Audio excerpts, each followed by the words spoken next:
حضرت عمر پر نعوذ باللہ ہاتھ صاف کرنے کی ناکام کوششیں کی جاتی ہیں. واقعہ کرتاس کیا ہے, اس کے اسباب و علل کیا ہے, اس کے معاملات کیا ہیں, ذرا پہلے یہ سنیے, پھر اس کے بعد اس کا حل سنیے.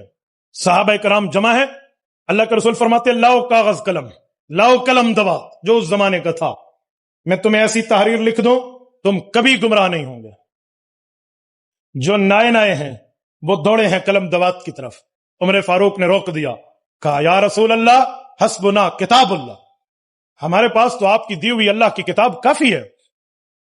رسول اکرم صلی اللہ علیہ وسلم نے نہیں لکھوایا. یہ مجلس برخاست ہو گئی ہے.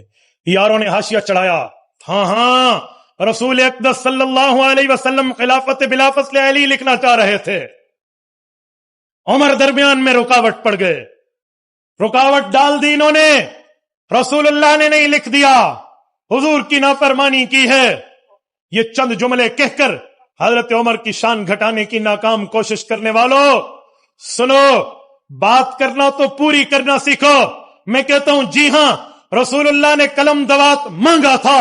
عمر فاروق نے فرمایا تھا ہمارے لیے اللہ کی کتاب کافی ہے, تو ٹھیک فرمایا تھا. کیوں؟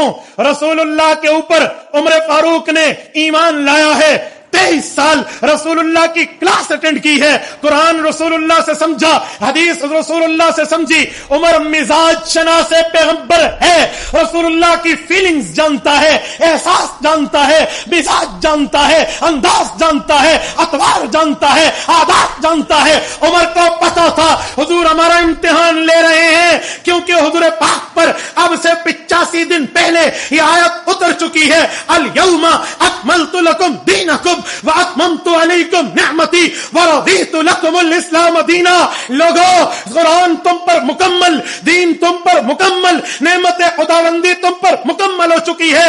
اب دائی چیز کی ضرورت نہیں ہے. حضور دین پڑھا چکے, قرآن دے چکے, شریعت سمجھا چکے, حدیث واضح کر چکے. اب حضور دیکھنا چاہتے ہیں کہ قرآن کے اتمام کے بعد, شریعت کے اکمال کے بعد, مذہب کے مکمل ہونے کے بعد کیا ان کو کسی نئی چیز کی ضرورت ہے.